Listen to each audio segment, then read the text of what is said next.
السلام علیکم ناظرین، آج کی ویڈیو میں ہم آپ کو بتائیں گے ایسے 5 مقدمات کے بارے میں جن میں عمران خان جلد گرفتار ہو سکتے ہیں۔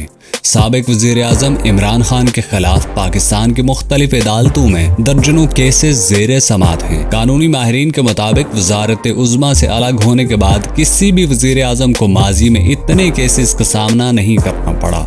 تاہم اگر آپ کو لگتا ہے کہ عمران خان کو ان کیسز میں گرفتار نہیں کیا جا سکتا تو آپ ہمیں کومنٹ سیکشن میں بتا سکتے ہیں۔ عمران خان کے خلاف کیسز کی تعداد 180 کے قریب جا پہنچی ہے۔ ان کیسز میں عمران خان کا اب زیادہ تر وقت اسلام آباد اور لاہور کی عدالتوں میں گزرتا ہے۔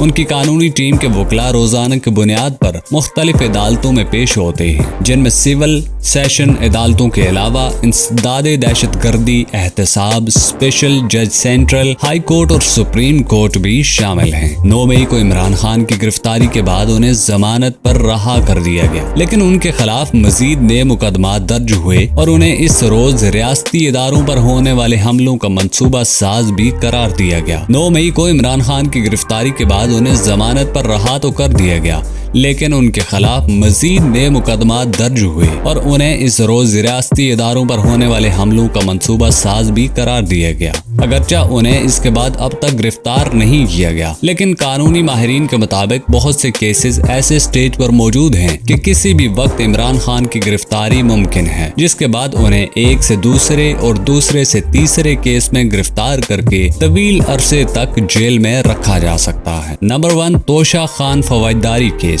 عمران خان کے خلاف توشہ خانہ سے تحائف وصول کرنے اور ان کی مالیت کم ظاہر کر کے اس کا بھی کچھ حصہ ادا کرنے کے بعد یہ قیمتی تحائف اپنے پاس رکھنے کا کیس چل رہا ہے۔ اس کیس میں ٹرائل آئندہ انتخابات سے پہلے مکمل ہو سکتا ہے۔ یہ کیس جرا کی سطح پر موجود ہے اور بہت جلد اس کا فیصلہ ہو سکتا ہے۔ نمبر 2، القادر ٹرسٹ کیس۔ یہ وہ کیس ہے جس میں بحریہ ٹاؤن کے ملک ریاض کے برطانیہ میں قبضے میں لیے جانے والے 190 ملین پاؤنڈ پاکستان لا کر انہیں سپریم کورٹ اکاؤنٹ میں جمع کروانے کا معاملہ ہے۔ Number 3، Tyrian white case. قانونی ماہرین کے مطابق اس کیس کی وجہ سے عمران خان کو فوری طور پر کوئی خطرہ تو نہیں، لیکن نااہلی کا خدشہ پیدا ہو سکتا ہے۔ اس کیس میں عدالت نے 10 مئی کو 3 رکنی بینچ میں سے 2 ججز کا فیصلہ پبلک کیا اور کچھ دیر کے بعد اسے عدالت کی ویب سائٹ سے ہٹا دیا گیا۔ ٹیریان کیس عمران خان کی مبینہ بیٹی کے حوالے سے ہے اور ان پر الزام ہے کہ وہ اس بیٹی کے والد ہیں، لیکن انہوں نے اپنی دستاویزات میں کہیں بھی ٹیریان وائٹ کا ذکر نہیں کیا۔ عمران خان اس بارے میں خود پر عائد تمام الزامات سے انکار کرتے ہیں۔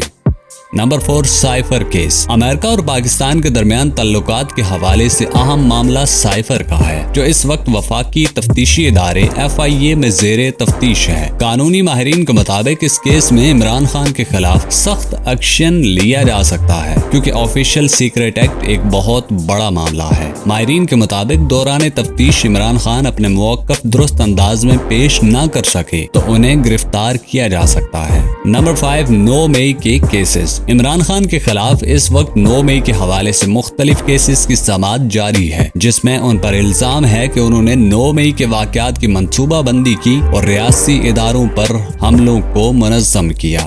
اس کے بارے میں آپ کیا رائے رکھتے ہیں؟ آپ ہمیں کامنٹ سیکشن میں بتا سکتے ہیں۔ ویڈیو اگر آپ کو پسند آئی ہے تو آپ ہمارے چینل کو سبسکرائب کر سکتے ہیں۔